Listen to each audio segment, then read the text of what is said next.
Let's go insert name FC.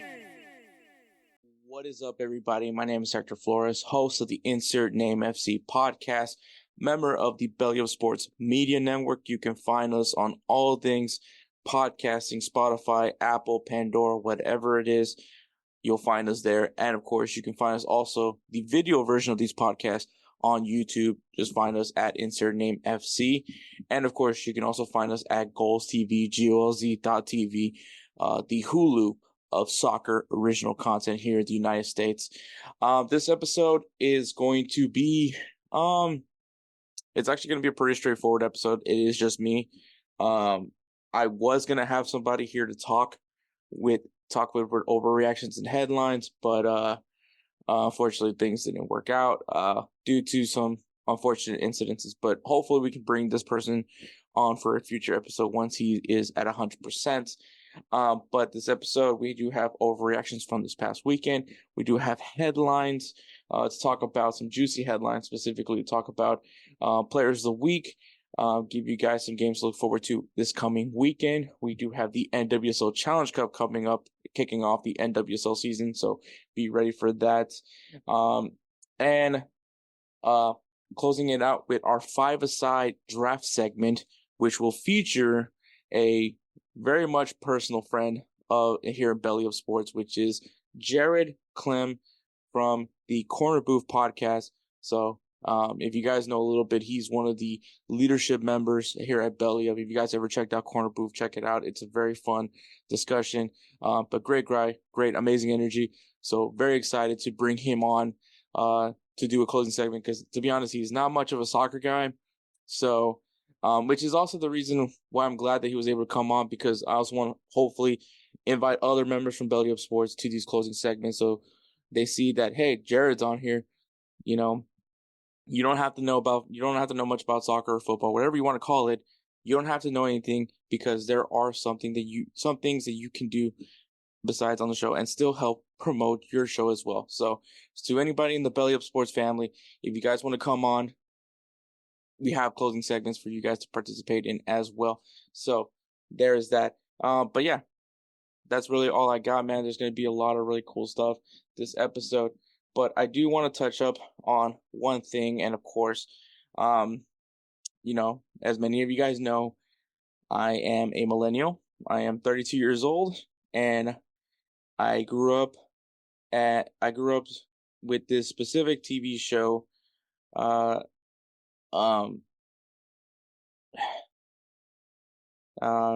that has like a very much, I think anybody that grew up in this time period can relate, and that is of course Dragon Ball Z. And if you guys aren't necessarily a fan of anime or Dragon Ball Z in general, the creator of Dragon Ball Z, Akira Toriyama, recently passed away, at the age of 68. So Akira Toriyama was the creator of Dragon Ball Z, which I think for many guys that are in my age range could definitely in some way have had any sort of impact with Dragon Ball Z.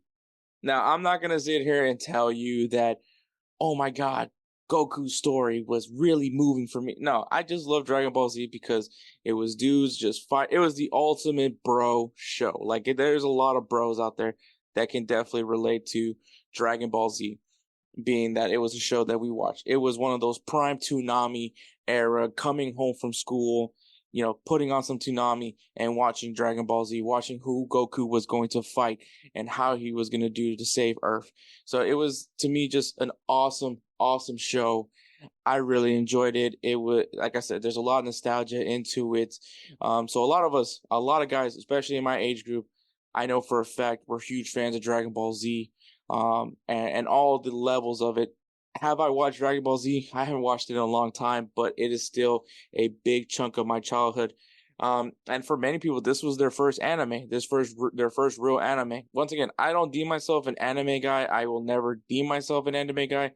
I think because of the shows that I do watch are a little mainstream, that it doesn't make me quote unquote an anime person.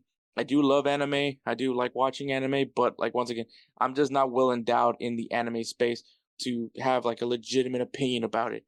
So I enjoyed Dragon Ball Z. It was definitely everybody's first anime, especially if you grew up in that time period.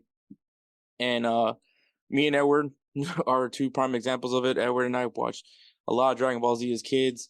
And man, you know what? I'm not gonna lie. I might actually try to hop on Dragon Ball Z after I finish whatever I'm watching. But that's definitely going to be the next thing on the queue is rewatching Dragon Ball Z, because like I said, it's a lot of of what's that word now? But anyways, it brings back a lot of memories. What is that word, man? I am drawing blanks right now on fancy words today, I guess. But it brings back a lot of memories. It was definitely a simpler time that I really much enjoyed. And yeah, man, Akira Toriyama, man. That's all I gotta say, man. It's just what he was able to do. And like I said, I'm those guys that nostalgia, that's the word I was using for nostalgia. But a lot of people talk about how like Goku's story helped them on, like he's like an inspiration and things like that, which is really cool. I'll say a little bit differently. One of the story, and like I did feature this person on, I think when we did a 3 Up 3 Down on like characters, like movie and TV show characters. It was like early insert name FC period, but like one of the storylines that I really loved was Vegeta. Vegeta was I would probably say, as I got older, I learned to kind of appreciate Vegeta more because I was one of those Goku stans just as much as everybody else was.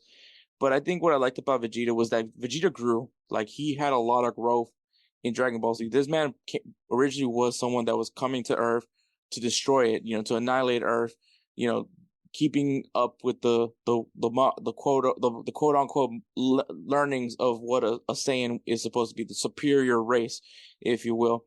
And obviously he got humbled by Goku, and more and more, even though there was a struggle for him to grow and stop living off of being the superior Saiyan race that he claimed it. He eventually finds love on Earth. He has a family. So like it's one of those cool things for me with Vegeta, his story of kind of his growth from being who he was, which you would say evil, to now this amazing redemption arc story.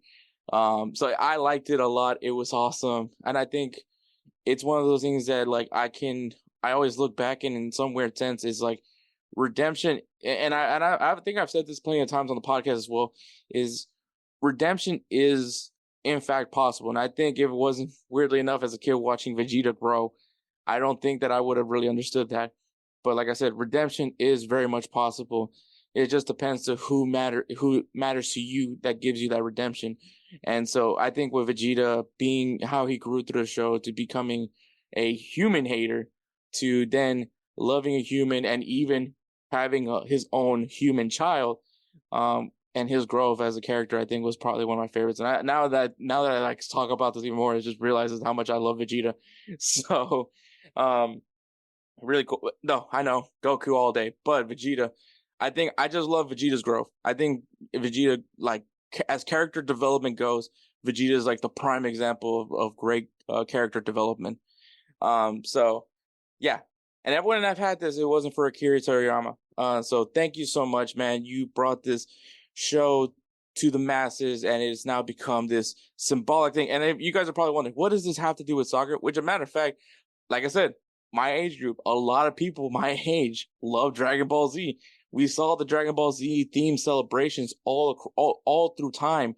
Even the Obama Dragon Ball celebration, the Fusion celebration.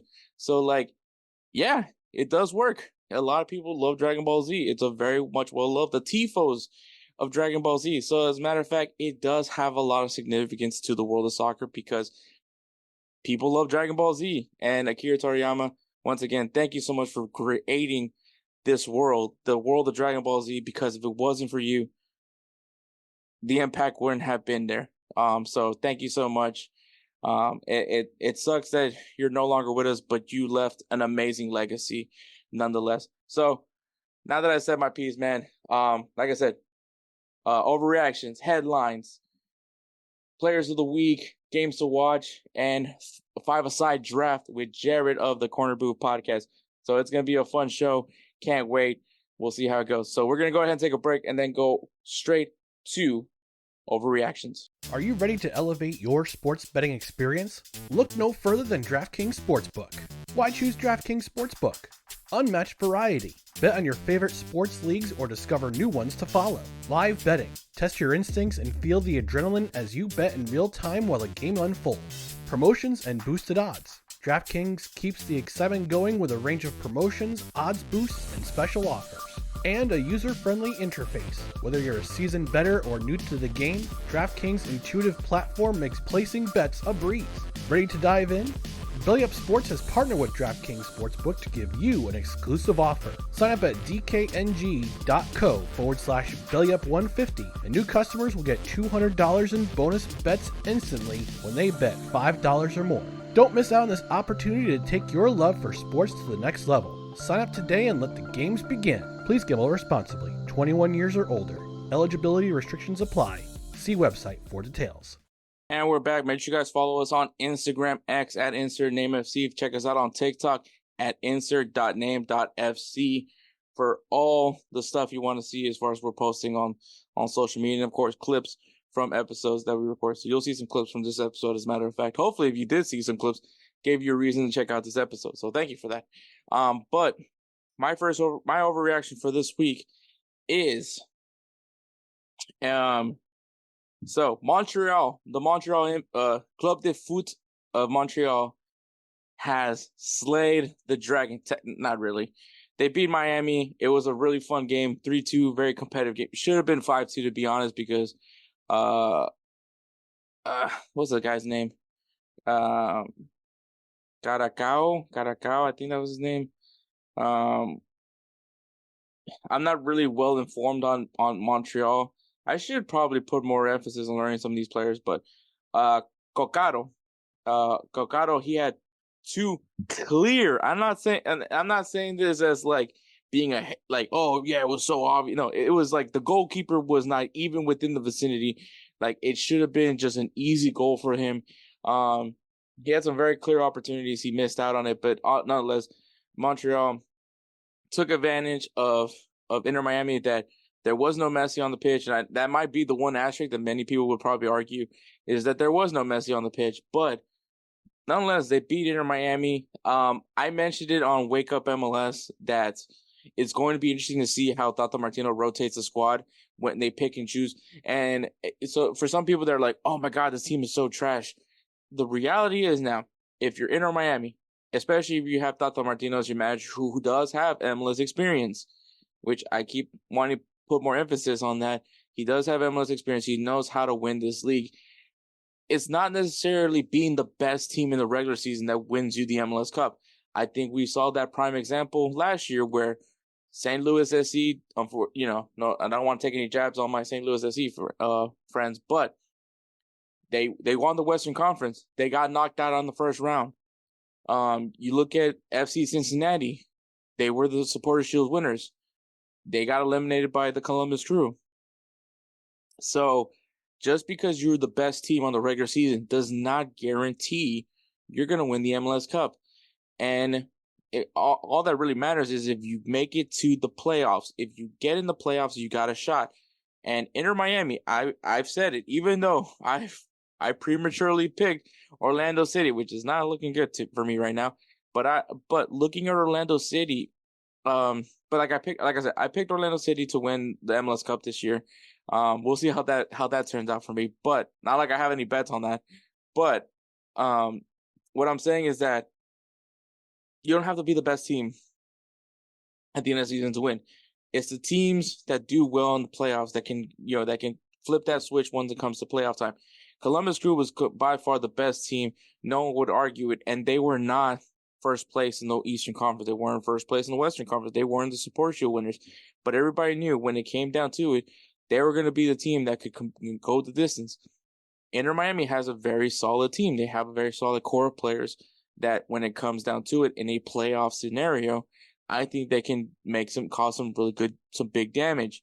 And this isn't me trying to put favoritism on Inter Miami or anything like that, but that's honest to God truth. And Tata Martino knows it doesn't really matter what you do in the regular season as long as you get in a playoff position. And once you do that, we'll see how the dice rolls. I think with once again, the quality that these players have, it's very fair to say that Inter Miami can go very far. But that's the thing that Tata Martino now has the challenge of, is how is he going to rotate the squad? How is he going to keep this team fresh and competitive throughout? Because once again, you still need to make the playoffs. Not only are you being competitive in the league, in MLS, or you have to try to rotate the squad for MLS sake, but you also have CONCACAF Cup, the Triple C now that me and Jose have been calling it lately. But you have CONCACAF Champions Cup. You have to be able to compete in that. You want to get another chance at or get a chance at the Club World Cup if you to get more of an understanding. So these things are important. So how you rotate your squad, how do you handle the other tournaments? You don't have US Open Cup. We already covered that. Anybody wants to complain about US Open Cup, go complain about US Open Cup. I'm not here to hear it. But that's where they are now. So I think it's very interesting to see how Tata Martino is going to handle this, because I do think he's the right coach for Inter Miami, despite of what some people thought about Phil Neville, or was it? I always mix up Phil and Gary Neville for some reason. It's Phil Neville. It's Phil. But yeah, it's going to be interesting to see how these teams are going to handle the regular season, because once again, it's not necessarily the best team in the regular season that wins the MLS Cup. It's the teams that have the roster to handle the playoffs. And so that's going to be interesting to see how it goes. Inter Miami is still a heavy favorite, even though I didn't pick them as they weren't my pick for the MLS Cup, but I know they can go very far in the MLS Cup as well.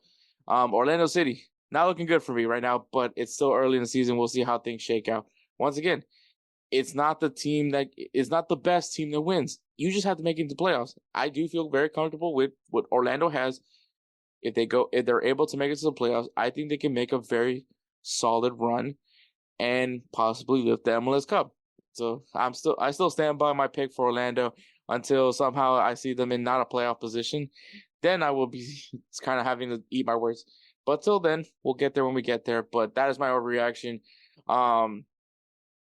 I just think we need to cool down on what has transpired. Montreal does look like a very good team.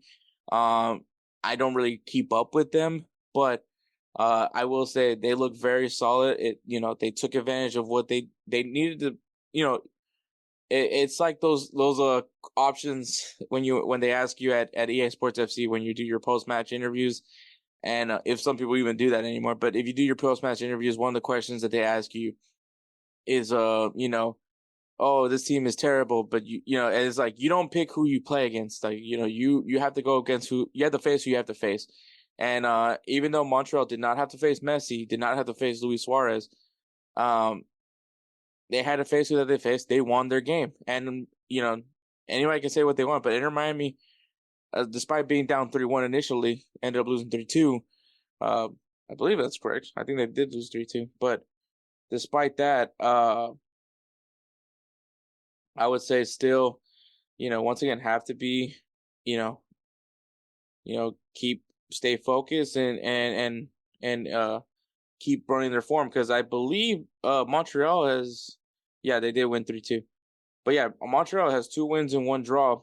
So they've been looking pretty solid this season so far. So it's going to be interesting to see. And they did draw against Orlando. That's funny to say.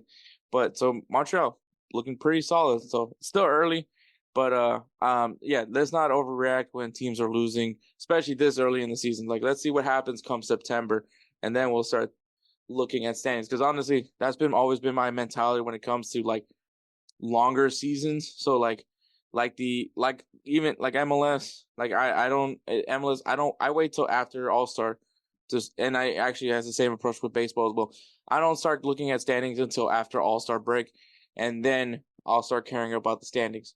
So We'll see how they look once we get to the halfway point, because we will talk about the halfway point of the MLS season when we get there. But we're not there. It's still March. It's March, so which means two things: March Madness and baseball's right around the corner. So we don't have to worry about that. But I will tell you what is coming this summer, and that is the MLS All-Star Game, the way it's going to be set up this year. Which, look, MLS has gotten a lot of flack for some of the things they've been doing with how they've been handling this whole referee situation, how the U.S. Open Cup situation, how they handled that scenario, and so of all things, so they haven't really been doing. There's not a lot of positive news right now for MLS, so they needed something good. They need something to help improve their approval rating right now, if you speak. And I think they did something that is not going to fix right away, because here's the thing that I will say, that even though I personally like this over what they usually do, it's not the fail-safe. This isn't going to solve everything, because there's still a lot of complaints about what's going on clearly right now at MLS. But Liga MX versus MLS All-Stars, that is going to be the All-Star Game this season. The summer will be, once again, MLS All-Stars versus Liga MX All-Stars. We've seen this format before, and I'm telling you right now, I love the format. It was a very fun format to see the best players from MLS versus the best players of Liga MX, or you may argue the most popular players from MLS, facing off against each other. And it was really cool. It was really fun to see. I think it was a really good attention grabber, especially if you're trying to get fans of Liga MX to come check out an MLS event. So I do give brownie points for that. But I'm going to really be interested in how this MLS Skills Challenge, are we going to see some more goalie wars? Like what are going to be some new changes to the MLS weekend format going to look like? Like, do we see MLS Futures versus Liga MX Futures, which I think that would be really awesome to do instead of an East versus West thing. I would love to see the best future players of MLS Next come in and face the future of Liga MX. I think that would be a really cool idea. Take notes, Don Garber, because I'm spitting facts right now. But I liked it. I liked what they did the last few years. Plus, I love the jerseys that Liga MX did, because I believe they did it with Charlie. So I want to see another one. I love the jersey. I probably should have went and bought it. Maybe if I like this year's one, I'll buy that one. But so I really like the whole thing, just the whole atmosphere of what that was. And plus, I feel like the match is going to be a lot more enjoyable that way. Like, let's be honest, last year, Arsenal wiped the floor with the MLS All-Stars. It was rough. It was not enjoyable. It was not fun. The skills challenge was probably the highlight of the whole thing. So I want to see this be better. Now, I will throw a caveat there, because it is July. It is going to be July 17th when the MLS All-Star Game is going to be, and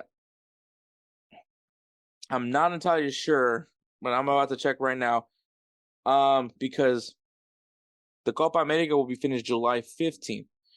So there's going to, and I'm not saying that any MLS player that's going to be competing in Copa America, they're not going to play on that, because obviously it depends on how far they go in the tournament. But if I had to guess, July 15th, where the Copa America, maybe some people are assuming that Argentina goes pretty far. So we might not be seeing Messi, which, I mean, that's going to be a big selling point for this thing. You know, will Messi be there? Will we see Messi in the All-Star Game? So do we see Suarez? Because I don't know if Suarez will be called up with a white. Once we get to the calls, we probably have a better idea of who's going to be there. But there's going to be a lot of people wondering, mainly Messi. People are going to want to see Messi in the All-Star Game. And if they play a final on the 15th, I don't expect him to be playing an All-Star Game on the 17th. So that's going to be a very interesting thing. How does that pan out? That is what I'm going to be watching very closely. Now, the reason why I say that this is not necessarily a very favorited thing, I think everyone likes it when Liga MX, the MLS does that All-Star Game with Liga MX, because it's just something different. It's better. than having East versus West. And it's, I think, more enjoyable to watch than watching a top European club. And the reason why I say that is because more often than not, not saying that they don't play their stars, because I mean, I think Arsenal did play most of their stars. Even I would say Real Madrid did. But like, for instance, I'm trying to remember the Juventus game, because I'm starting to think, did we see some of them? Maybe we did see some of the star players, but I remember seeing a lot of academy players for Juventus, which once again, no complaints because it was still a fun game. But I don't mind seeing academy players because I like seeing the future of the sport being played anyways. But I'm just going to, my argument is just that I think this is cooler. It's more competitive, just in general, because it's the rivalry between Liga MX and MLS. And obviously we have this relationship with Liga MX and MLS. And also, the other thing I want to point out, that this will be kicking off Leagues Cup. So, and that was actually one of my arguments for why we should have done this last year, was because would be a really cool way to kick off the Leagues Cup. Now, the reason why I say this is probably not a popular one is because there's not a lot of people that are really feeling Leagues Cup, especially if you're one of those U.S. Open Cup, we need to save U.S. Open Cup people. And I say that sarcastically because of the fact that, like, though I love U.S. Open Cup, I think it's important that we preserve it, even though we should preserve the U.S. Open Cup. And I'm 100% in agreement with a lot of people about that. MLS still needs to grow in its own way. Because that is a U.S. It's not, and that U.S. Open Cup isn't an MLS thing. It's a U.S. soccer thing. And, you know, like, it's the same thing with the FA Cup. It is not an English Premier League thing. It's the FA. So, you know, but like MLS, which Leagues Cup is what you watch it on Apple TV. So it is an MLS thing. It is what MLS is working on. It's working with, you know, the season stops for this tournament. So even though I know a lot of people don't necessarily have positive feelings towards the Leagues Cup, and I understand the frustration. Trust me, I definitely understand it. But, you know, if MLS is going to market this, they gotta market it. They gotta do it right. And I think kicking it off with this MLS versus Liga MX All-Stars would be an awesome way to kick off Leagues Cup. So like I said, I like it. I like the setup. I like how this is gonna lead right into Leagues Cup. I don't know if there's going to be anything that would be the teams would be playing for, like if there's a certain advantage that comes into it. I think that would be awesome, by the way. If, like, say Liga MX does win final, you know, Leagues Cup final is played in Azteca, or, you know, same with the US Open, like if the MLS wins, like, you know, final is played in the Rose Bowl. I don't know. But I'm just saying, like, if they're able to do that, I think that would make this a little bit more interesting and juicier, if you will. Now, probably not juicier for ticket sales, because obviously, if you just bought a bunch of tickets to go see this Leagues Cup final in the U.S., and turns out they're not going to be there and they're going to Mexico, that could definitely get why people are frustrated. But I kind of like this format. I know MLS is not looking most popular right now because of some of the league decisions that they have been making. Especially with decisions on how they handle the salary, roster regulations, salary, you know, increasing the salary cap, adding an additional designated player. Obviously, they didn't do that. And then obviously to make things even worse, their current situation with the referees. I haven't heard anything yet about them fixing that scenario. But until then, I think we're still rocking with these replacement referees. And then, of course, now how they handled U.S. Open Cup, where now you have, you know, only 8 teams from the MLS participating, and a bunch of, well, not, I wouldn't say a bunch, but there's definitely a good amount of teams from the MLS Next Pro that are participating in it. So, like I said, they're not. This isn't them. It's like, oh, you know, wipe your hands off, boys. We fixed the situation. No, they haven't. There's still a lot that's left to do before people are back in the good graces of MLS. But I think this is at least a positive note from them nonetheless. So I enjoyed that. So there's that. So Ligue 1, if you guys don't know, they were originally sponsored by Uber Eats, but they have now turned to a new sponsor. Somehow still has a relation with Uber Eats, because I'm sure a lot of people use Uber Eats to order from this place, and that is, of course, McDonald's. McDonald's is now the new naming sponsor for Ligue 1, so it's going to be now Ligue 1 McDonald's, which, if you guys know, a lot of people take jabs on Major League Soccer for being the Burger League, and yeah, just checkmate there, Ligue 1. But yeah, so not MLS. So McDonald's is now the new naming sponsor for Ligue 1. So we're gonna see on EA Sports FC or whatever soccer video game that you play, you're gonna see the McDonald's logo next to Ligue 1, which is very hilarious to me. But they did it for money. That's makes the world go around is money, and the amount of money that McDonald's is willing to pay to get the naming rights to Ligue 1 is worth $65 million. The contract, I believe, is roughly around $22 million a year. So I don't know where the $65 million comes from, but just a rough. But it's a $65 million contract that's going to get the naming rights of Ligue 1.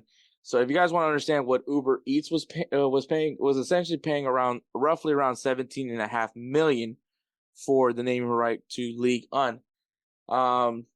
And I think the issue with Uber Eats was they just weren't interested in continuing those payments, or maybe just because Ligue 1 wants a little bit more money. And maybe why would they want more money? Why would they want more money getting thrown to their league?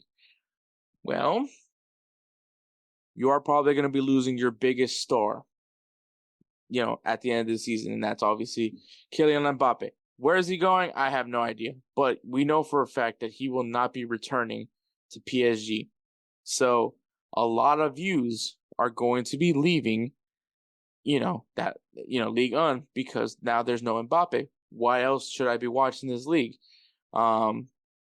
So they need to at least guarantee themselves some sort of income, make just besides the fact that maybe their viewership isn't going to be as great now that you have lost your biggest star.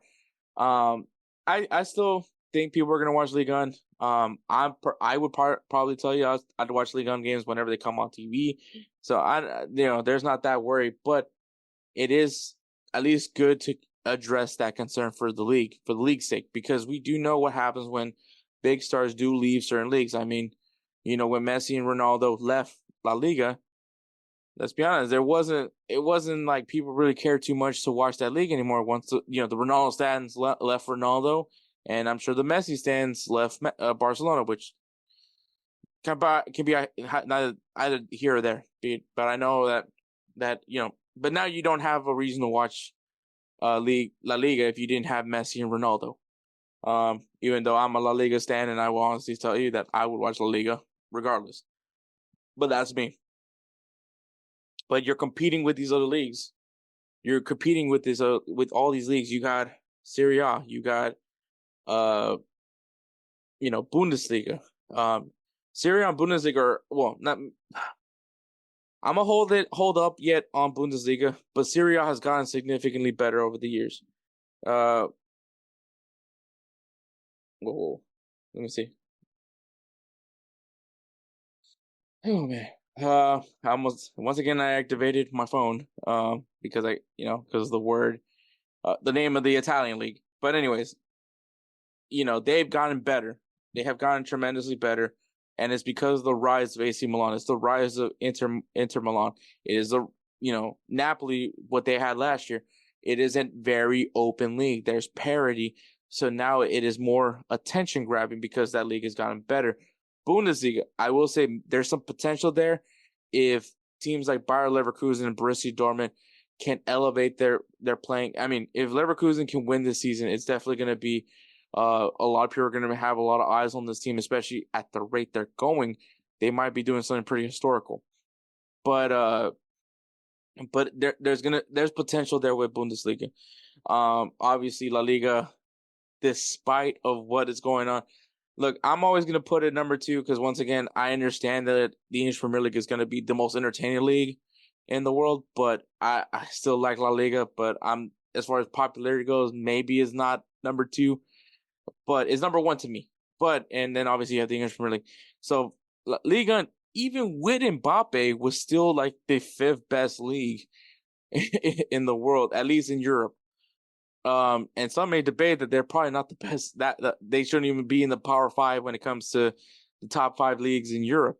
Like there shouldn't even be a Power 5. There probably should be a Power 4 or a Power 3. I don't know, but I'm just saying though. But a lot of people do throw La Ligue on in that discussion just because of, well, they had Mbappe, and they're on the verge of losing that, and that's really going to hurt them in viewership, especially if you were only there strictly to watch Mbappe, because after Mbappe leaves, who is that player? Who is that player from in Ligue 1 that people are going to sit there and watch this kid play? And no offense to guys like Dembele, no offense to guys like Alexander Lacazette, like no offense to anybody that plays in Ligue 1, but your guys aren't going to be enough to compete with the rest of Europe. And so getting a deal done with McDonald's, is hysterical as it may be, especially to MLS fans who, especially because everyone calls MLS the Burger League. It's like they got to do what they got to do, and get that money till somehow another star rises in Ligue 1. But there is that. And then the last headline is the 2025 FIFA Club World Cup. It has been announced how this league is going to be, how this tournament is going to be structured. If you guys don't know, they're expanding the FIFA Club World Cup, and it's going to be very much so like a World Cup tournament. Basically that, because it's going to be 32 teams are getting invited, 4 from the Asian Football Confederation, 4 from the Confederation of African Football, 4 from CONCACAF. I'm not going to say the whole acronym on that one. 6 from CONMEBOL, which is South America. CONCACAF is North America. If you guys don't, North America and the Caribbean, if you guys don't know that. CONMEBOL, South America. 1 from Oceania, 12 from UEFA, and of course, 1 host, which this year it's going to be CONCACAF because it is hosted, going to be here in the U.S. Same as you would expect from the original World Cup format with 32 teams. There's going to be 8 groups of 4. And essentially what this is going to be is a replacement for the Confederations Cup. So if you guys don't remember the Confederations Cup, which I missed that tournament wholeheartedly. I missed that tournament so much. But if you guys don't remember the Confederations Cup was the winners of all the Confederations tournaments. So African Cup of Nations, the Euro, Copa America, Gold Cup, the Asian Cup. Is that all of them? Wait. Is Oceania? Yeah, Oceania's Cup. I don't know what they call it, but Oceania's Cup. The World Cup winner and the host nation. Yep, that's 8 teams. The math is mathing, guys. But they would compete in a tournament where they would have 2 groups of 4, top 2 advance, and then go into a semifinal, then final, to be the champion of the champions of the world kind of thing, in some sort of sense. But it was really cool. I liked it. It was a cool short tournament, which was kind of their way of getting fans excited about the World Cup that was coming the next year. It was going to be, and it's normally hosted in the country that the World Cup is going to be in. So it's really cool. I liked it a lot. But apparently not many people felt that way, and that's why we got rid of it. And so now they have the FIFA Club World Cup. It's interesting to say the least, but the reason why I'm kind of like iffy on it just a little bit, because I think this, honestly, we all did this. We're playing EA Sports FC or FIFA, and we're even building our own version of the Club World Cup. in some sort of sense. Not really like an actual legitimate one because obviously you're limited with the teams that you have available. But the reason why I would say that this is probably not going to be not well received is because it's the same thing that we keep talking about, man. We're overworking these players. We're doing too much with these players, man. We're already putting so many games now for these guys, with league schedule, European competition. I'm just going to use Europe for example right now. I'm not trying to speak for every single continent situation, but just for Europe's sake, you're going to play in your league. I'll use the English Premier League. So you have your English Premier League season. You have a Carabao Cup. You have an FA Cup. You have the Champions League if you're in the Champions League or some sort of European competition if you're good enough to be either in Champions League or Europa Conference League. So that's 4. And you go through that whole long ass season, and you're hoping to get at least some time off, which some may argue that you might, but if you add this Club World Cup, the players that are going to,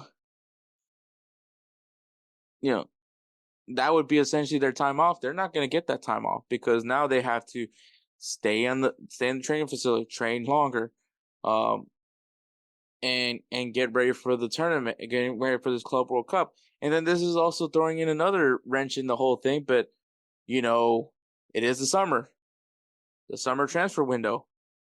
What if, in July you sign a new player? Is that player eligible to compete in the Club World Cup? Like, there's so many questions behind it. And once again, it goes back to we're just overworking these guys. Like, these guys need to rest. Like, how are you approaching this tournament? How is this tournament going to be approached? Like, are you going to consider the players that have already gone through a long season and now can't necessarily rest because, can't necessarily go full vacation mode because now they have to come back and play this tournament? Or what happens if these players get sold to another team? Like, let's say a player for Inter Miami. I'm assuming Inter Miami is going to be in this tournament in some way. Actually, I don't think they can. Seattle Sounders. Okay, Pedro de la Vega. Pedro de la Vega gets a transfer to I don't know. Liverpool. Pedro de la Vega is getting transferred to Liverpool. Seattle Sounders and Liverpool are going to face off against each other. How do you work this? How are you going to work this tournament when there is a transfer window? Like, is the transfer window not going to be available during the tournament? So that's the thing that's like, it's different when you're talking about countries, right? When you have like a World Cup, a Copa America, a CONCACAF Gold Cup, an African Cup of Nations, an Asian Cup, even though those two happen in the wintertime, not in the summertime. But but still, transfer window is open around that time. But once again, there's no real issue because they're playing for the country. It's not like it's not like similar to baseball when a player gets traded to the team that they're facing off against that day. Like that's happened in baseball, which I'm not saying that it's crazy or like that thought process is crazy, but like we're talking about a tournament that I'm thinking that that FIFA's hoping that people take seriously. And in 1 second, you could be playing for the Seattle Sounders and then next walking over to the Liverpool hotel. So, like, how does that work? So I think that there's a lot of questions with FIFA. The FIFA Club World Cup right now, I'm intrigued, but I'm not certain what I'm getting from this because there's still a lot of questions behind it. This tournament is set to kick off on June 15th. 2025, because remember, 2026 will be the FIFA World Cup in the U.S., and the final will be July 13th. So kind of what you would expect from a World Cup sort of tournament. But there's just so many question marks behind this that I'm just going to be honest with you. I just rather see the Confederations Cup. Like, I'd rather watch that than this because, like I said, there's so many things to question from this. I have too many questions about this. Versus the Confederations Cup, I really have no questions about it. It's very simple. It's straight to the point. So that's where I'm at. So that's where I'm at right now. We'll see what happens. Hopefully they're able to, I guess, specify a little bit more as we get into next year. But yeah, that's where it is. That's where we're at right now. But yeah, so those headlines, we're going to go ahead and take a break, and then we'll go right into Players of the Week. Hey guys, this is Hector from the Insert Name FC podcast, here to tell you guys about Canadips. It is a great tasting, superior alternative to traditional dip using CBD in a way that is radical, enjoyable, and effective. It comes in 5 core flavors: wintergreen, mint, citrus, mango, and American spice. Canadips CBD is the new evolution in dip, allowing guys to enjoy great, long-lasting taste without the downsides. If you guys want to go ahead and try them out, use the code BellyUp20 at CanadipsCBD.com. Once again, BellyUp20 at CanadipsCBD.com, and you'll get yourself 20% off your purchase. Thank you again for Canadips for being a great partner of BellyUpSports. And congratulations to the U.S. women's national team for winning the Women's Gold Cup. They just beat Brazil 1-0. Wow, that rhymed. That was kind of corny that it rhymed, but that's who they faced. They beat Brazil 1-0. Goal score was off a header by Captain Lindsay Horan. So I was actually watching this game as I was recording this. So really cool. So this is us talking the Women's Gold Cup. Congratulations USA for winning it. Brazil, great way to you got here to the final. You guys are legends. All of them are legends. So all there for the celebrations. Also, fun fact: Olivia Moultrie. I think interesting photos. I mean, because obviously I remember Olivia Moultrie when Portland won the NWSL Cup. When Portland won the NWSL Cup, there was like the pictures and videos of like everybody like dousing themselves in beer, and obviously Moultrie, who is still not of drinking age, just in the background, just like, hey, good for you guys. So we might see some of those pictures again. So that'd be quite the sight. But congratulations to the women's team to secure a victory here in the Women's Gold Cup. We'll see how this significance does for them in the future. Obviously, this is a great answer back to how they performed in the Women's World Cup, because that was pretty rough to watch. But here they are, champions of CONCACAF and guests. So really good performance for them. Solid effort for them. So obviously I feel for Brazil.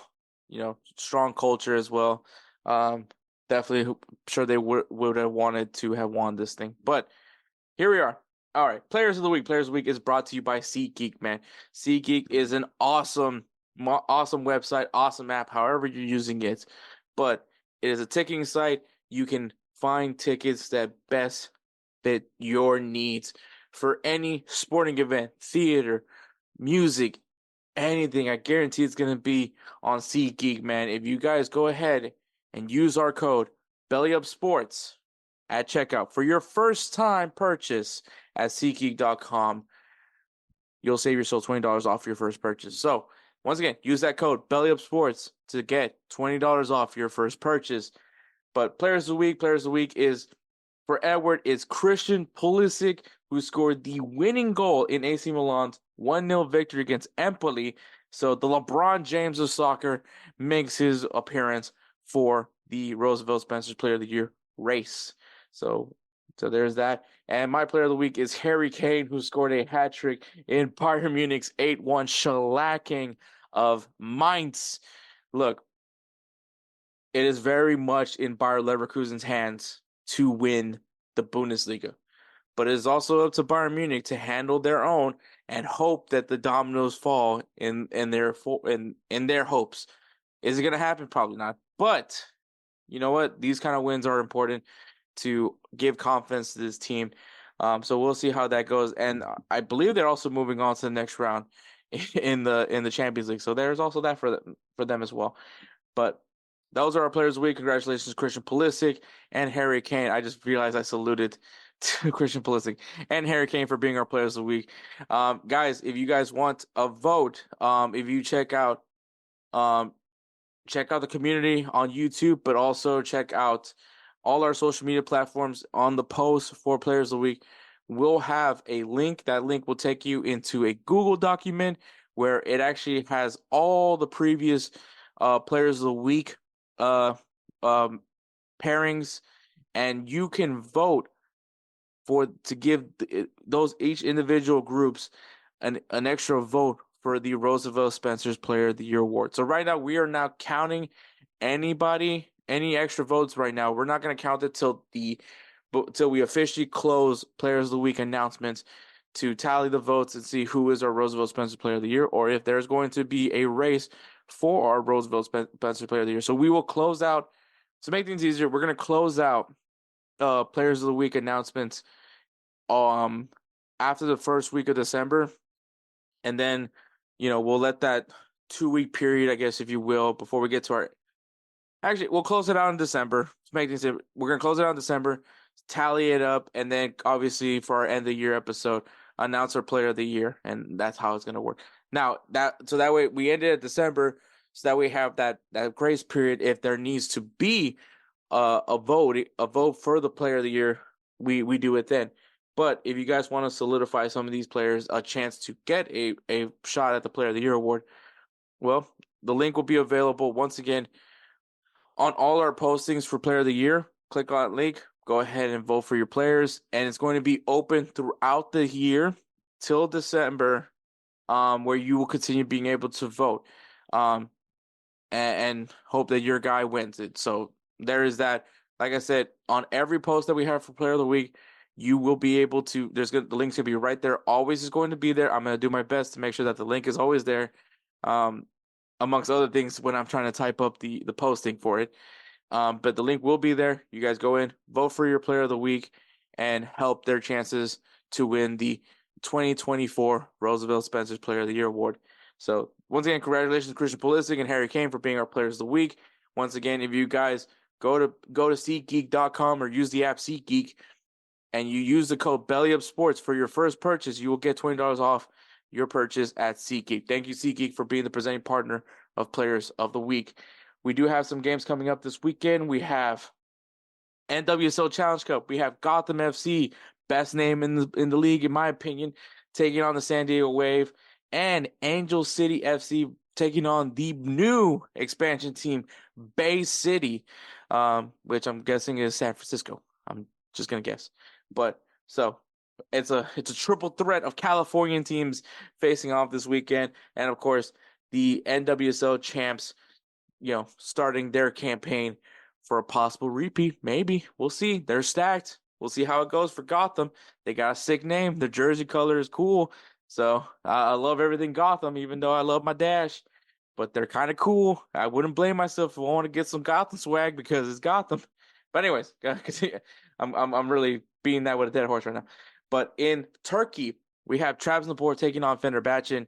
That's going to be a juicy matchup. It is going to have a lot of importance on that over there in Turkey. MLS, man, DC United coming off of a snooze fest against FC Cincinnati, taking on Inter Miami, who is coming off of a very embarrassing loss against Montreal, though they also have CONCACAF Champions Cup. We'll see how, once again, the rosters are being rotated for importance of that. We also have the Seattle Sounders taking on the Colorado Rapids, a potential snooze fest, but a potential get right game for one of these two teams. So we'll see how that goes. In Liga MX, we got Toluca versus Pumas and El Super Clásico, Chivas versus America. It doesn't matter how both these teams are looking. This is going to be a very, very heavy fought matchup. Chicharito is back. We'll see how he responds in his first Liga MX Super Clásico. So get ready. It's going to be really fun. Oh, also Kate Cow's first Super Clásico in Liga MX. In Liga MX, I know because they faced off in the Triple C CONCACAF Champions Cup. I know that they had that, but we'll just see. We'll see how that goes. In Liga, we got Toulouse versus Lyon, which it's not looking great. It's not looking great for me. I might, at the end of this month, do a kind of look back at the season to see how the dominoes are going right now in the leagues. See who needs to make a big push, who has already solidified their spot. But it has not been looking good for me when it comes to the jersey bet. I understand that I'm probably not going to win this bet. I might have to give away a jersey. So there's that, but I'm just going to believe for a little bit longer. Because Sevilla's in 14th place and they're like about 5 points ahead of the 18th place team. So yeah, and in Ligue 1, let's see, where we at in Ligue 1? Lyon is they're sitting in 10th place, so now they're mid-table, and they're roughly like 6 points above the 16th place team, which is the playoff spot for Ligue 1's relegation. So if they guarantee relegation spot, they're like 9 points away. So yeah, it's not looking great for me. Like I'm giving away a jersey, and so be on the lookout though, because once again, the only way to participate in the jersey giveaway is if you're following us on YouTube, if you're subscribed to us on YouTube, because that's the only way. There's no other way. I'm not going to post it on Instagram. I'm not going to post it on Twitter. It is literally going to be on YouTube. So that's going to be the other thing. So pay close attention, guys, because I'm saying this, and if you guys want a shot at winning a jersey, this is how you're going to do it. So I'm not just spitting stuff just to say it. I'm telling you, if most likely the jersey giveaway is going to happen, if you want the jersey, if you want a chance at a jersey, you got to subscribe to us on YouTube. That's all I'm saying. Pay attention. I don't say things just to say it. I'm telling you. But that is also in Ligue 1, we're going to have RC Lens taking on Nice. So that is the other matchup. In the Bundesliga, we got Union Berlin taking on Werder Bremen. I think it's going to be a very interesting matchup. And Borussia Dortmund taking on Eintracht Frankfurt. Very evenly matchup over there in the Bundesliga. Serie A, we have Atalanta taking on Fiorentina. And Inter Milan versus Napoli. Inter Milan is in a very strong position to win the Serie A. So we'll see if they can continue their run of form. I think they only have one loss this season. I could be wrong on that. Don't quote on me. In La Liga, we got Sevilla versus Celta Vigo. Celta Vigo just came off of a very embarrassing loss to Real Madrid. I don't think they're going to. Sevilla's looking good now, so it's rough. And a singing bet matchup for this week as Atletico Madrid takes on Barcelona. Edward versus Spencer. We'll see how Edward does in this one. Obviously, Edward also lost the last one, which was the Manchester Derby. So we'll see how that goes for that one. And in the English Premier League, we have two amazing, juicy FA Cup matchups. We got Manchester City taking on Newcastle United and Manchester United versus Liverpool. We got a red derby in the FA Cup, folks. Let's see how that one turns out over there in the FA Cup. There is also some English Premier League matchups, but obviously it's for the teams that are not participating in the FA Cup. So there's that. All right, guys. So those are some matches. I know it's not all the matches, but if you guys want a really good beginner's guide, I think we just gave you some good matches to be looking forward to this weekend. So we're going to go ahead and take one more break, and you're going to go straight to hearing me and Jared of the Corner Booth podcast do our five-a-side draft. And it is a very fun one. I would just say this right now. If you're chilling, you're not working, you got nothing of responsibilities, this is probably now the time to crack open a cold one. Get yourself a nice, good pour beverage for yourself, because this is going to be a really fun draft. I think that you would really enjoy it. So we're going to go ahead and take a break, and then we'll go straight to our five-a-side draft. Righteous Felon Craft Jerky is the official jerky of BellyUpSports. For over a decade, Righteous Felon Craft Jerky has led the American meat snack revolution by concocting delicious, adventurous, U.S.-sourced jerky recipes for uncompromising carnivores across the country. With 15 different flavors to choose from, Righteous Felon has all jerky lovers covered, and by using promo code BELLYUP, You will get 15% off your purchase at righteousfelon.com. Do your taste buds a favor today and rip into a bag of Righteous Felon jerky. All right, guys. So five-a-side draft. You guys know this is one of my favorite segments to do, especially to wrap up these episodes. And being that these closing segments don't have to be soccer related, this opens up an opportunity to bring in guys from BellyUpSports, so they don't have to be like, oh shit, I gotta talk about soccer, because you don't. And of course, I have to bring in the man, Jared from Corner Booth Pod. I've been on his podcast multiple times, and I've always been trying to figure out how the hell do I bring this guy on. World Cup. World Cup for sure. But what better to do a five-a-side draft with him? Also, be the opening, the floodgates should open after this to have everybody from the BellyUpSports family come in and do some of these closing segments. So I thought it'd be perfect to bring in Jared. So thank you, Jared, for coming on. No problem, brother. I'm happy. You know, it's a great way to spend a Friday night. Had a long week of work, and I'm more than happy to help you out. You've come on my show. You've bailed me out. You've even co-hosted with me a couple times. I appreciate this, and I'm happy to be here. Always, always. So the topic, obviously, the podcast, Corner Booth. So we have to go with this one specific topic for the five-a-side draft, and that is bar drinks. Yes, sir. Salud. And Skol. So this is throughout the years. It could be prime college years, for me, prime Marine Corps years, let's be honest. And even chilling around, being, kicking back at a lounge. So anything goes. We already set the rules for me and Jared on certain drinks, but it should be a really, really fun draft. So all that's up now is, Jared, do you want to go first, or do you want, because this is a snake order draft, by the way. So do you want to go first, or do you want to go second? I'll go first only because I know what I'm picking first, because what I'm sipping right now. And it's like when you sit in a fantasy draft, and it's like you're staring down. You have the guy who's a guaranteed starter, but that fits what you're looking for versus what everyone's looking for. I'm going with what I need. So my first overall pick is mid to top shelf bourbon on the rocks, preferably with a very large ice cube, is my first round pick. Right now, I'm currently drinking Chris Stapleton's Traveler's Bourbon with a collaboration with Buffalo Trace, which is actually the highest rated bourbon I've ever reviewed. That's not over 50 years old or over $200 a bottle. It's only $36 a bottle. I'd highly recommend you go pick it up. So this is my first round pick, is mid to top tier shelf bourbon. All right. And that is, I will say, man, those guys that get bourbon on the rocks, one, I've done it before. I like the sipping. I'm not going to say that I'm not, but when you're out in the bar, sometimes I think about, I want to get hammered quickly.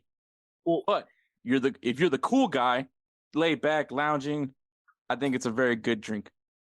Well, let me ask you this.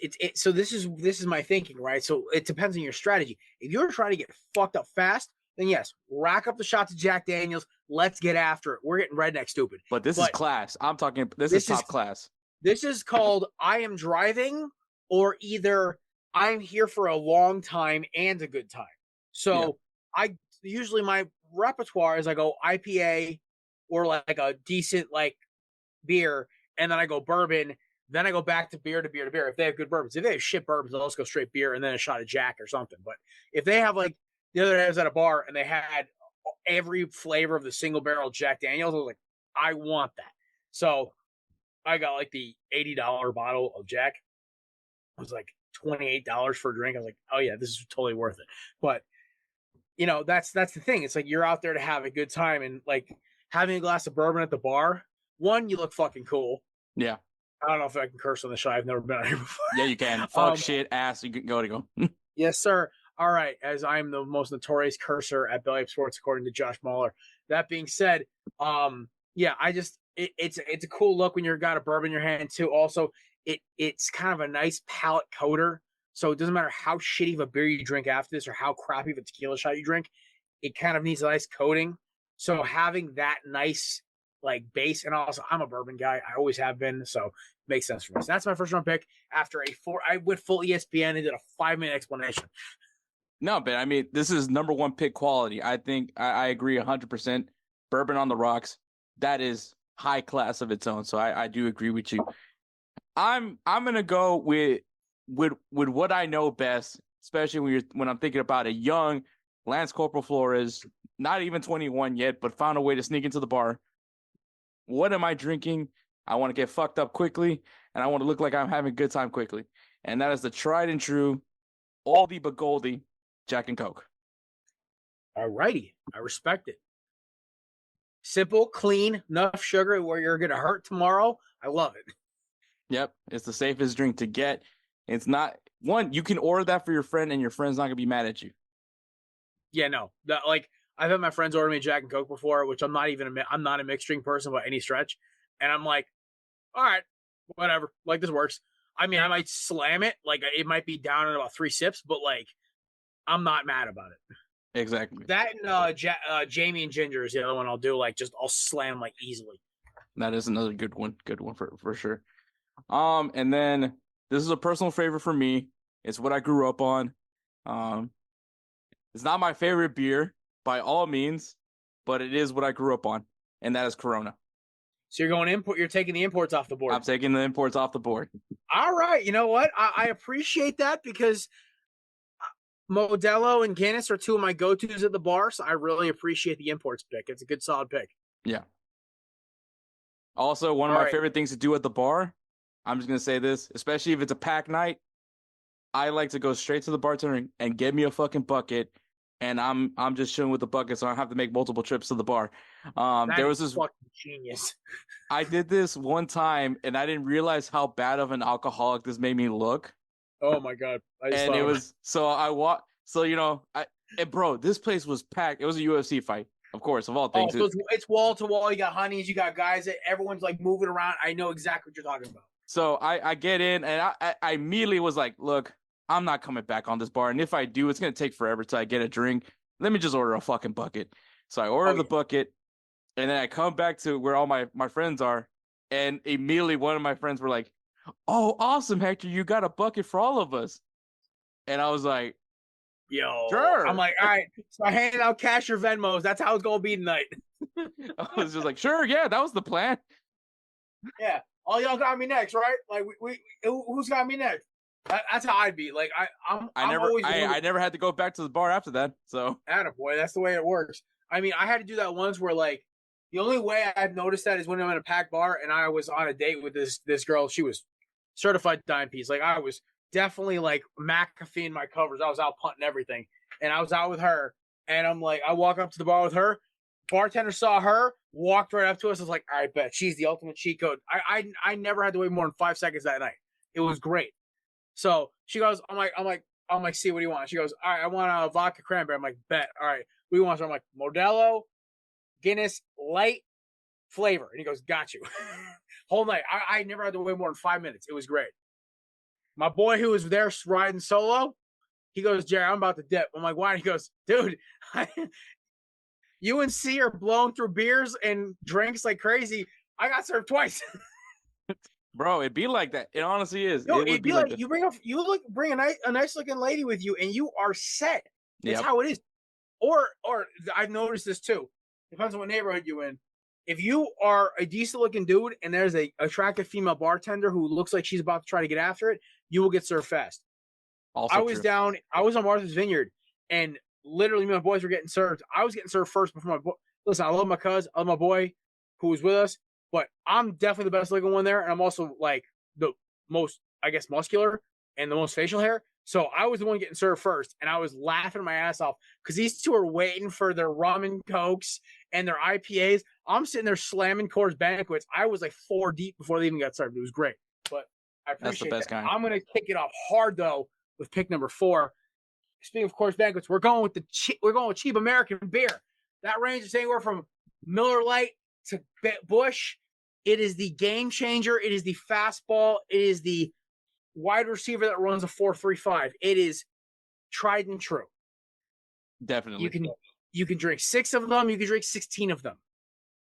You could buy around for the bar. You could buy around for yourself. You look classy. You look blue collar, and you're not going to get fucked up too fast. But you can stay there for a long time and a good time. So that is my number 4 pick. My Definitely number 5 pick Definitely a good choice. Thank you, sir. IPAs, because Oh, they we're are cleaning out the beers. they are the punch out pitch, because depending on which one, I know this meeting is being recorded. That being said, like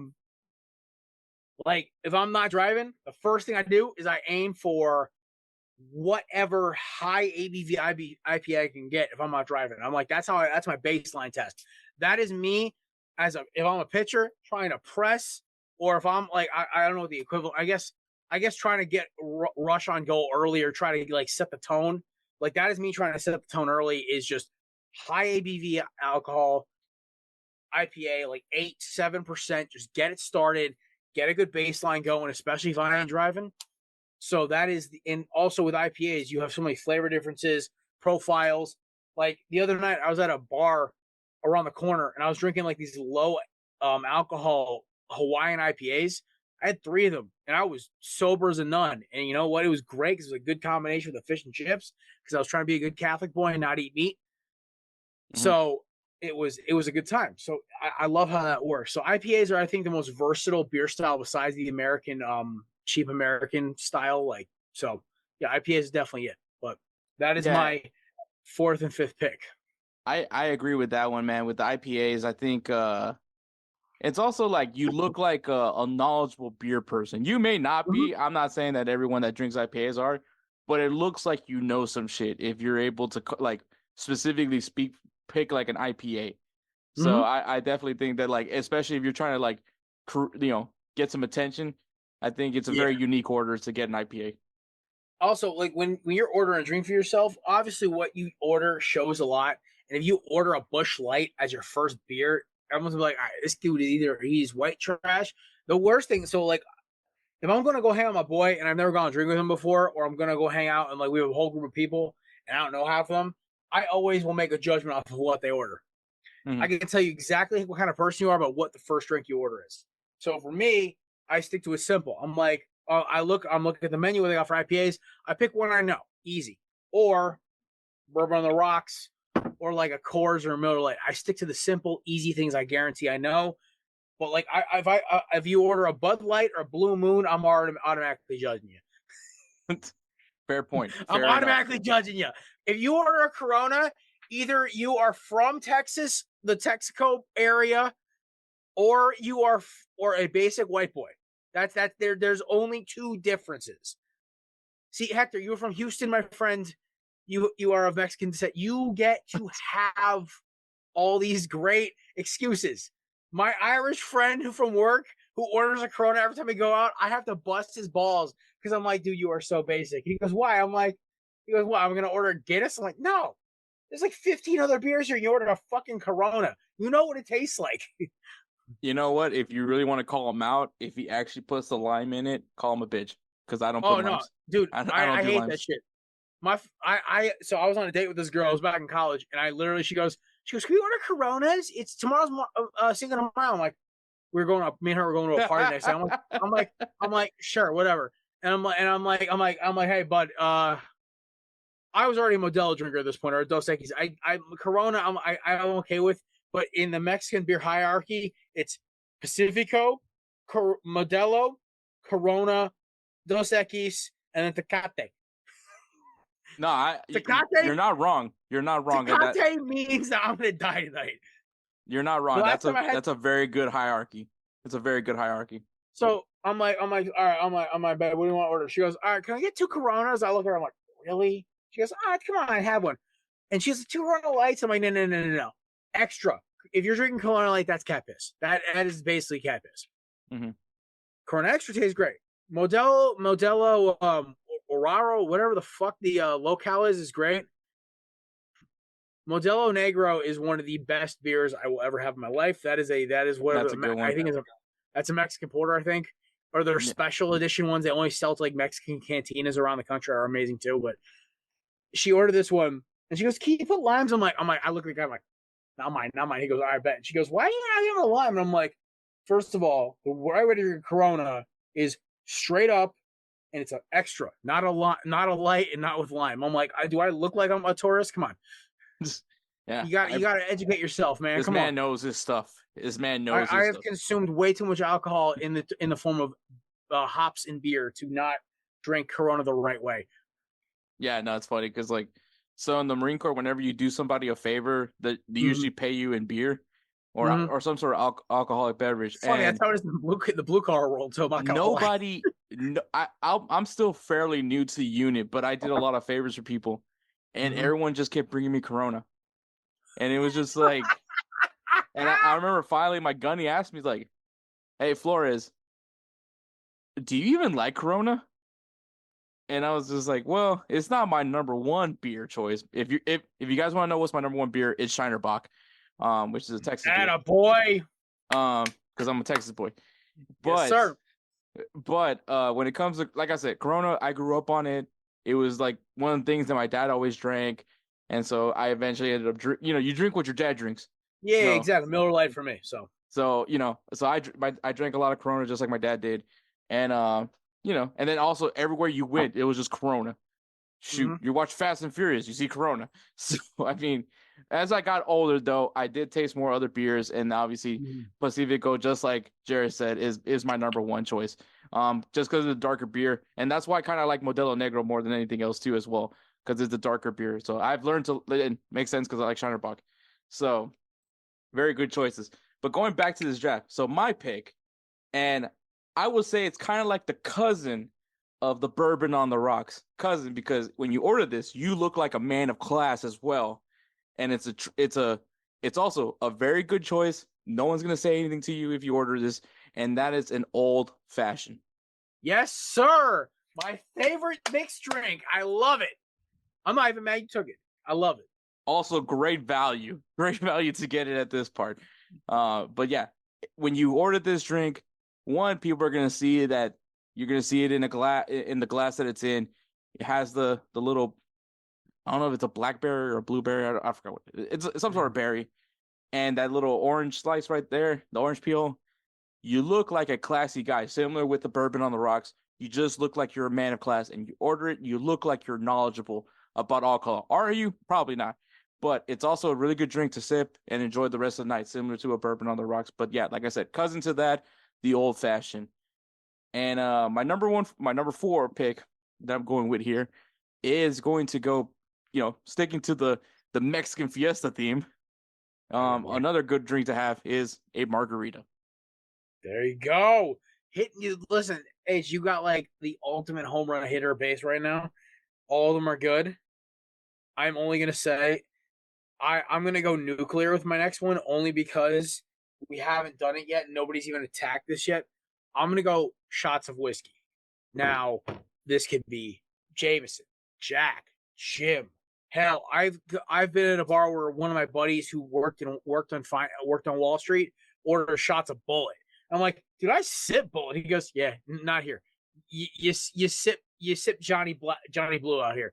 You shoot Bullet. I'm like, fair enough, but whiskey shots are the guys' night tradition. So I have actually like very good memories of tailgating for Miami Boston College with a couple of the boys at the corner booth. I have memories of Eagles Commanders with the fellas. I have very good memories of us all shooting shots at Jameson with a bunch of random Eagles fans in the tailgate.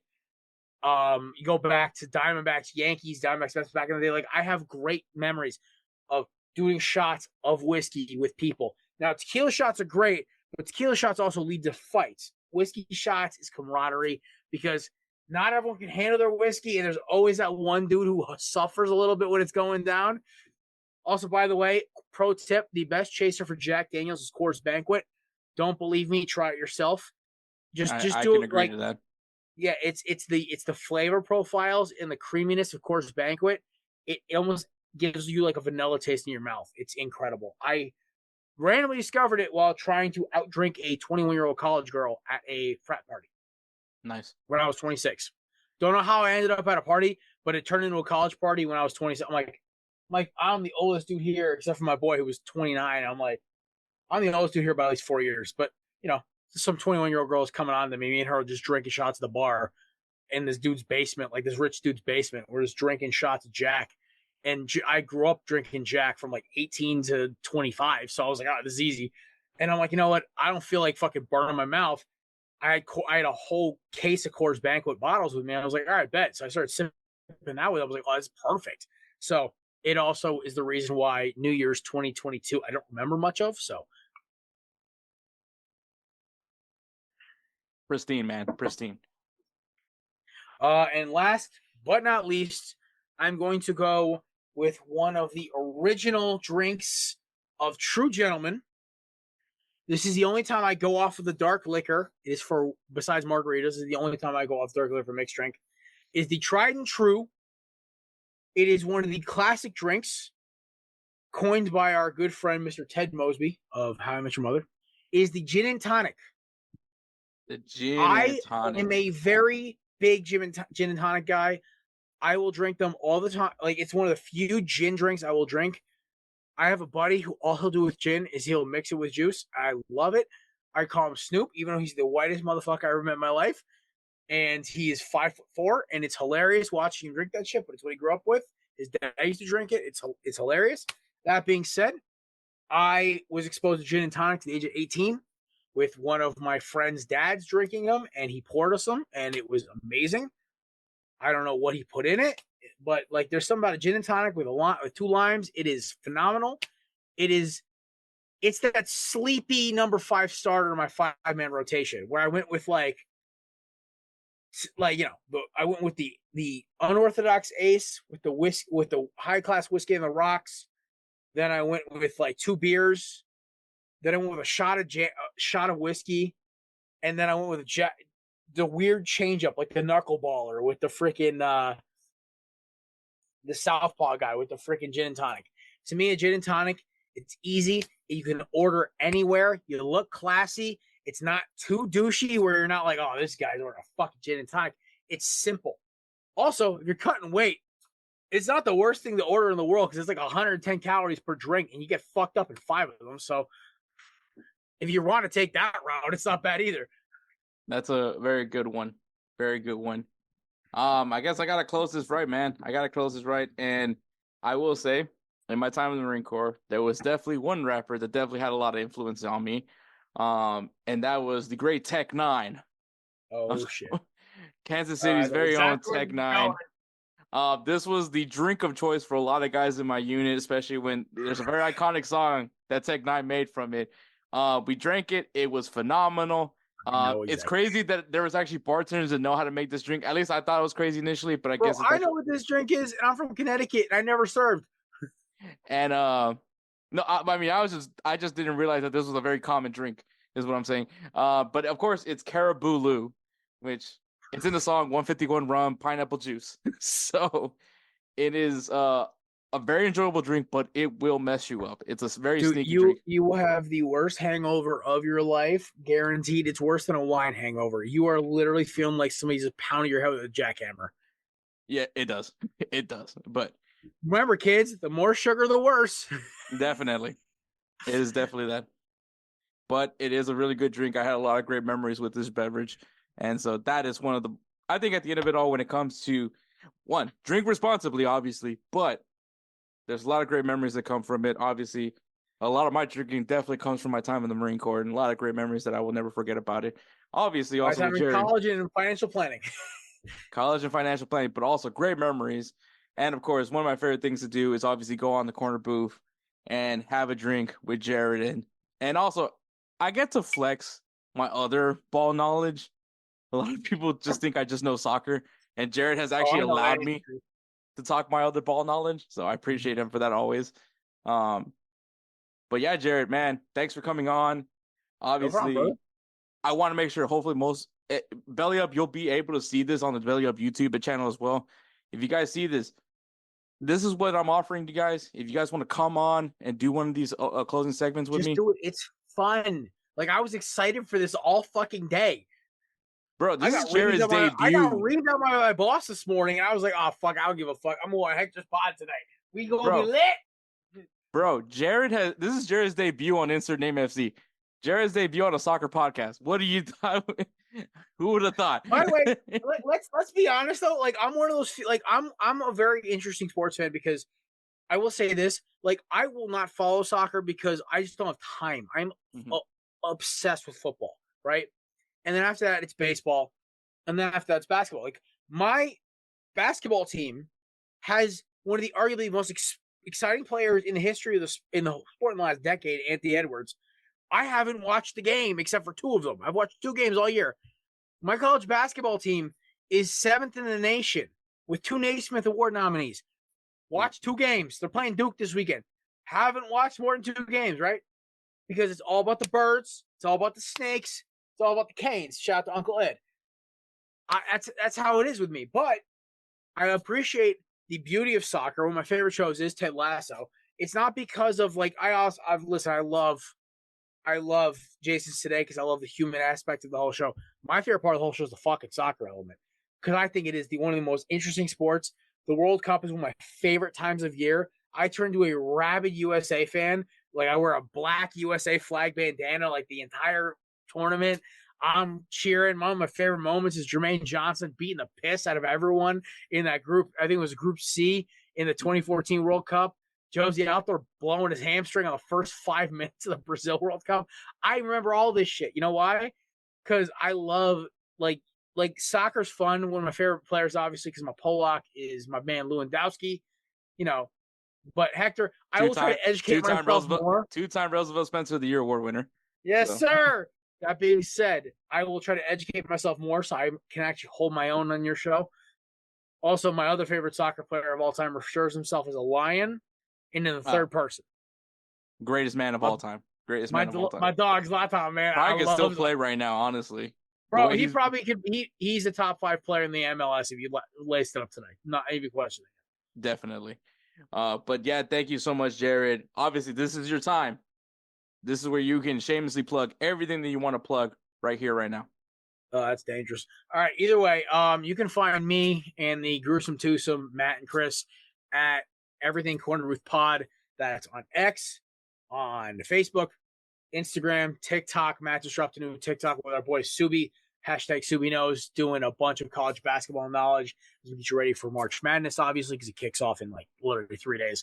That being said, next Thursday, we obviously, this will be aired by then, I believe, but Thursday, the 15th, we'll be doing a NFL free agency, March Madness kickoff, my birthday episode. It is a wild party, that show. Hector has been invited. The high-low sports boys have been invited. Kevin from Tailgate and the Quality. So it's crazy show. It's one of the craziest shows of the year. That also being said, we have to rotate guys. It gets that wild. That also being said, we are literally the definition of you sit down at a bar and talk sports with a random stranger. That is how we based our show. Come all, drink, talk sports, drop ridiculous takes. Or if you're Chris, read random shit off Reddit, and it's just fucking hilarious. That being said, we give you gambling takes, bad sports takes, great sports takes, and we hope you leave feeling like, you know what, I just had a good drink with a bunch of dudes. That being said, Hector, thank you so much for having me. Insert Name FC is the best soccer podcast around, bar none. It's the only one I actually listen to. So that being said, I'm trying to educate myself by listening to his podcast. I will say the beauty of Insert Name FC, and I think what we do differently from the other soccer podcasts is that we don't beat our chest. We don't act like we know something. We don't think we're not strict. You make it accessible to us regulars. Yeah, exactly. And I mean, I've heard it from the soccer snobs, from everybody saying that we sound like idiots, but like, I was like, I make it relatable. I don't think being... You answered your own question there, by the way. You said soccer snobs. Yeah. I was like, I make it relatable. I make it for anybody at any level of ball knowledge can come in and understand what we're talking about. Because if I was here to break it down tactically and do all the BS jargon that you hear from ESPN FC, then I wouldn't have the numbers that I have. Check this joint right here. Then I wouldn't have the numbers that I have. So that's what I'm just saying. So that's all I'm saying. Like, but it's a good soccer pod.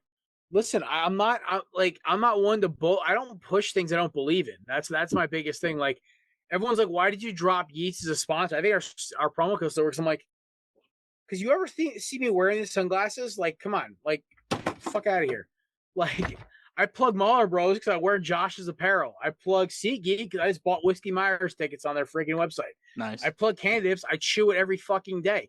That's why I plug Hector's podcast because it takes red-blooded hick Americans like me and makes soccer accessible.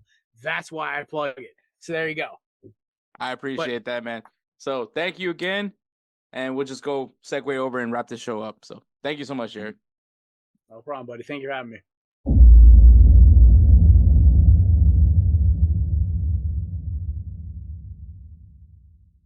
All right, Jared, thank you so much for coming on to do that. That was a very fun draft. It's always fun kicking it with Jared. I love his personality. It's very infectious. So I really enjoy it. It's the corner booth, man.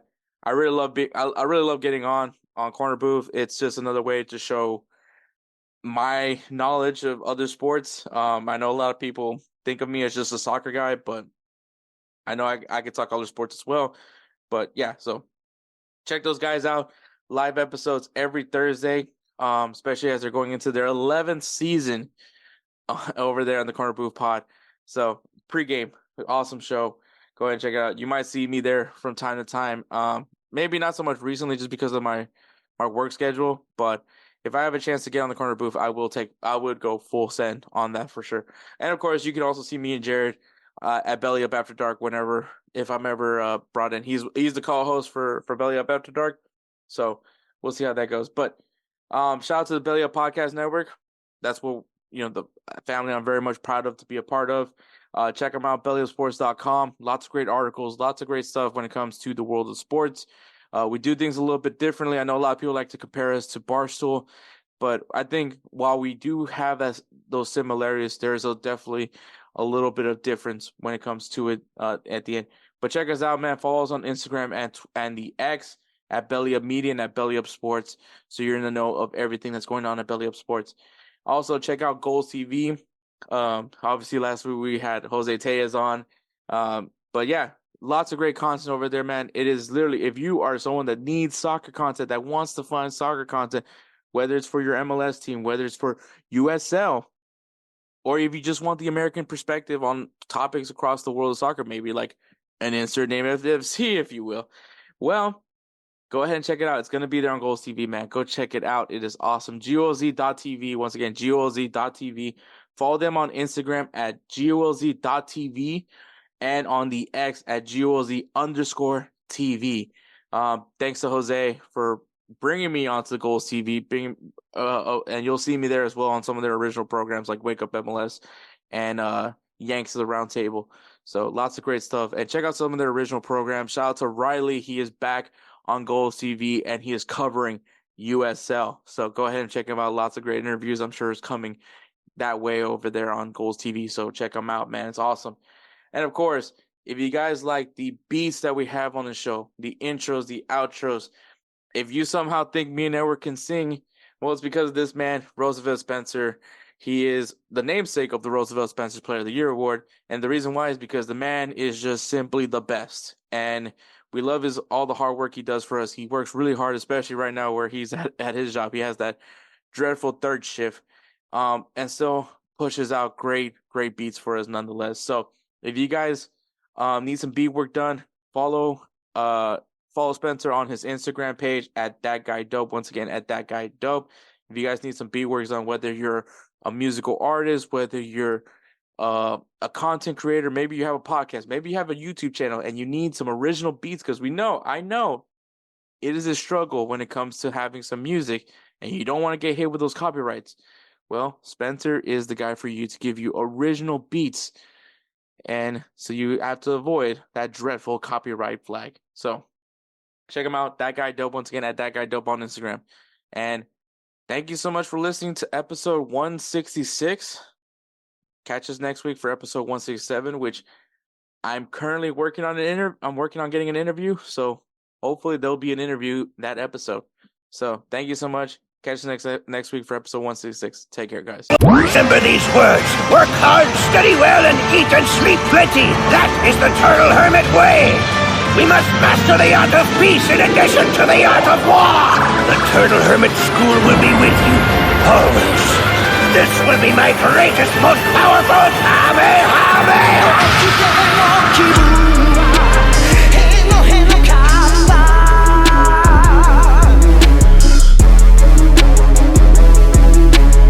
My limitations can go straight to hell.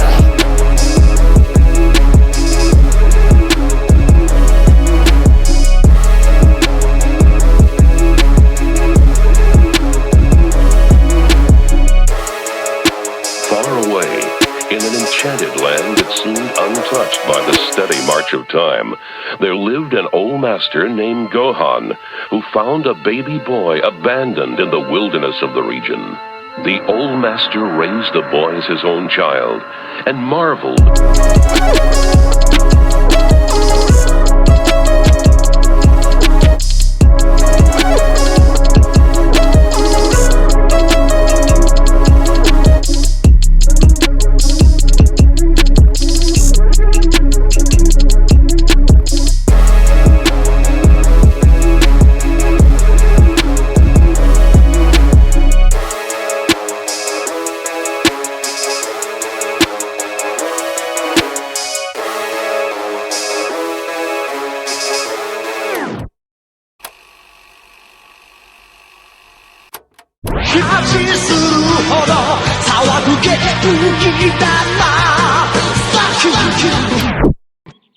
Well, that takes care of that.